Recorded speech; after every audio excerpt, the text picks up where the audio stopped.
fiscally responsible, living within our means, investing in our future and not political fiefdoms, creating an educational environment that is second to none, and ending the culture of corruption that has embarrassed us on every late-night talk show. But, as good as that all sounds, we've got a lot of work ahead of us. Jeremy's right, we're up double digits in the polls, and we're going to keep it that way, but we're not going to be able to keep it that way alone. We need your help. We need to show people that every corner of this state can learn how to vote Republican, that every area of this state can elect Republicans. And you know what? I'm proud to be the governor's nominee, not just for the Republican Party, but I'm proud to be part of the ticket. You got Roger Keats here, who's going to be the next Cook County president.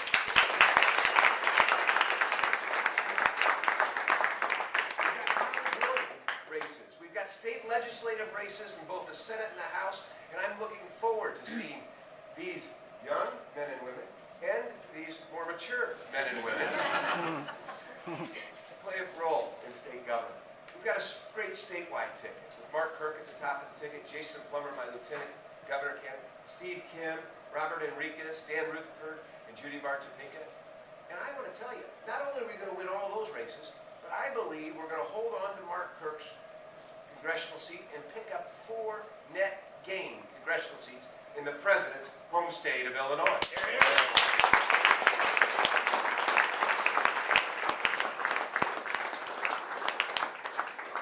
You know, there are men and women who are serving our country, putting themselves in harm's way to protect our personal liberties and our freedom. It's up to us to make sure that they've got a country and a state worth coming back to. I'm here tonight to ask you to dig deeper into your pockets, to find more time to walk precincts, to take the time to engage in a conversation with someone who may not be as politically involved and convince them why this race is so important. Ladies and gentlemen, our future is before us, and it's up to us to seize the opportunity. This is not a race between Republicans and Democrats. This is a race about making Illinois the best state it can be. But it's going to take hard work. I know you're up to it, but we need to organize, get involved, and make sure we don't let this election cycle slip by. I want to thank you for the opportunity to be here. I want to tell you that I'm willing to come back as many times as you need me. I'm hoping that the next time I come back, this room will be double this capacity. Your organization is important to us. I have to tell you, when I first came to my first Chicago Republican event, it was the overall party. There were 6 of us.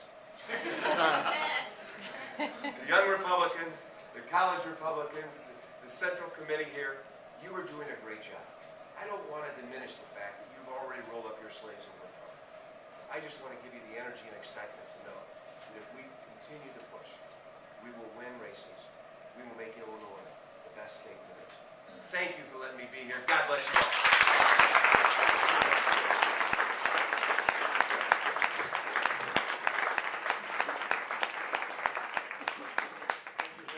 We've got time for 1 or 2 questions. You pick them so I don't get in trouble. Eric? When you talk about the state and the corruption that needs to be cleaned up, I'm concerned about the mechanics.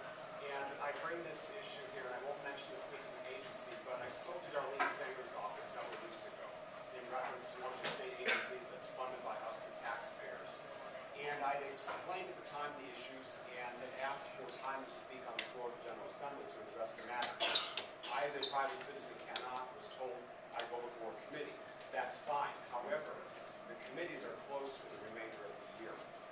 So when we have corruption within state agencies and as private citizens cannot address the issue and it's closed to discussion, how are we supposed to deal with these matters? It's a bit of a frustration because we're spending hundreds of millions of dollars for funding that should not be allowed to go through.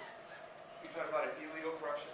I'm talking about corruption within a particular state agency, yes. And you would call it illegal? Yeah. There's 2 types of There's corruption. malfeasance and misfeasance. Well, There's 2 types of corruption. There's structural corruption, which is the systemic corruption that we have that gives too few people too much power. well, that's part of Which also leads to the illegal corruption, which is why it's so important that we engage in term limits and contribution limits in that.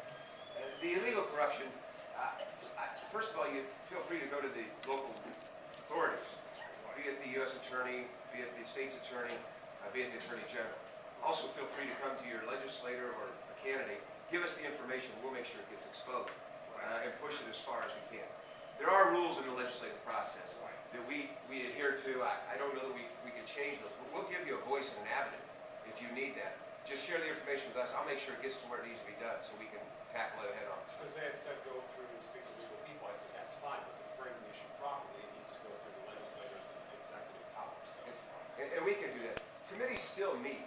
The problem is there's not a real schedule. We're going into right now, what I tell you is, committees are meeting in both House and the Senate. We're starting to hear bills from the other chamber. So there is a process in the next 2 weeks where there'll be structured committee meetings. I'd be happy to engage in an opportunity for you to do that. One more question. You talked about charter schools being in competition with public. My question is, by promoting more charter schools, are we essentially going to be taxed twice? The question was, do charter schools lead to a double taxation? Yes. No. In fact, what they do is they do several good things. Give choice to parents. You know, when you go into a charter school, they require the parents to enter into a contract with the charter school about how they'll be engaged in their child's education. When a charter school is created, it's created at a fraction of the cost of the public school. In some cases, it's about 90% of the funding that the public school gets, so it saves 10%. There's one other benefit to a charter school other than the obvious, and that is that the graduation rates in a charter school, neighborhood to neighborhood, are 50% higher for all the reasons above. I will tell you that I toured one of the charter schools up here, and there's one avenue I failed to recognize that I didn't really recognize until I went through that and spoke to a young man who was teaching a class. And we engaged in a dialogue, and he thanked me for charter schools. And I said, well, I appreciate that. And he said, no, you don't get it. All my life wanted to be a teacher. All my life wanted to help young minds develop. But I was so frustrated to a point in the public school system that I was ready to leave that career and go into business. Had it not been for the charter school, I would have left. Charter schools also provide a great opportunity. And in this case, I asked this young man, I said, how much money do you make compared to what you would make in the Chicago public school system? He said, I get about 85% of what I would have made under that contract. He said, but I would gladly give up more than that for the opportunity to do what I cared about doing all my life. That is developing young minds. So there is another asset. But we do save money, just under vouchers. If a school board wants to go to vouchers or tuition tax credits, so much of those resources are taken from outside of tax sources and save us money, create a competitive environment. So we're not taxed twice. Some would like you to believe that. Those are the people who are against parental choice in education and opportunity, but it's not true. So I'm for it. I just don't. No, I didn't mean your don't words. understand how. I just don't understand how you can pay for something.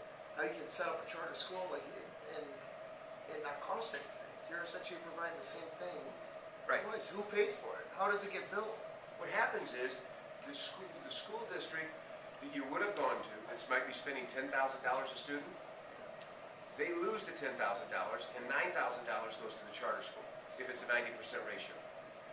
So they don't have to educate the child, so they shouldn't need as much money.